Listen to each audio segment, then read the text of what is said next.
வீட்ல தூசி துரும்பெல்லாம் பார்த்தோம் அப்படின்னா நான் தான் க்ளீன் பண்ணணும்னு அவசியம் கிடையாது. நான் ஒன்று க்ளீன் பண்ணேன்னா ஆர்த்தி ஒன்று க்ளீன் பண்ணிடுவா. நீ இது பண்ணிக்கோமா, அதை நான் பண்ணிக்குவேன்னு சொல்லிட்டு போயிடுவா. காலையிலேயே என் வீட்டுக்காரங்களுக்கு காஃபி கொடுத்துருந்தேன். ஃபேக்ஸ் மிஷின் பக்கத்தில் ஃபோன் இருக்கிறத கவனிக்காமல் அது மேலே வச்சுட்டாங்க போல். நல்ல வேளை ஃபோன் தப்பிச்சுட்டு ஃபேக்ஸ் மிஷின் மேலே இருந்த இந்த கவர், கீழே போட்டிருந்த டவல் எல்லாத்துலேயுமே ஆயிட்டு.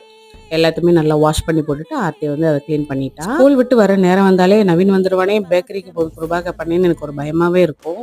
ரூபா கொடுக்குறதுல பிரச்சனை இல்லை, அந்த பேக்கரியில் போய் கேக்கு பண்ணு அது இதுன்னு வாங்கி சாப்பிடணும்னு சொல்லுவானேன்றதுனாலேயே ஏதாவது வீட்டில் ஒரு ஹெல்த்தியாக பண்ணிடுவேன். முடியாத சமயத்தில் மட்டும் ஏதாவது பிஸ்கட் வாங்கிக்கோன்னு சொல்லி காசு கொடுத்து விடுவேன். வீட்டில் லாஸ்ட்டாக கொஞ்சம் மக்கானா இருந்துச்சு. அந்த மக்கானாவில் வந்து ஸ்வீட் ட்ரை பண்ணலாம். அன்றைக்கி வந்து காரம் பட்டர் எல்லாம் சேர்த்துட்டு பண்ணேன்.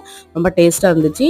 இன்னைக்கு கொஞ்சம் ஸ்வீட்டில் பண்ணி பார்க்கலாம் அப்படின்னு சொல்லிட்டு நல்லா பாகெல்லாம் காய்ச்சிட்டு அந்த மக்கானா வந்து தனியாக வறுத்துட்டு அதை உள்ளே சேர்த்து போட்டிருந்தேன். நல்ல கிறிஸ்பியாக டேஸ்ட் வந்து ரொம்ப சூப்பராக இருந்துச்சு. அந்த பாகு சட்டியில் மீதி இருந்துச்சு. அதில் பொரிகடலையும் போட்டு பொரிகடலை உருண்டை பண்ணியாச்சு. வீடியோ பிடிச்சா லைக் பண்ணுங்க.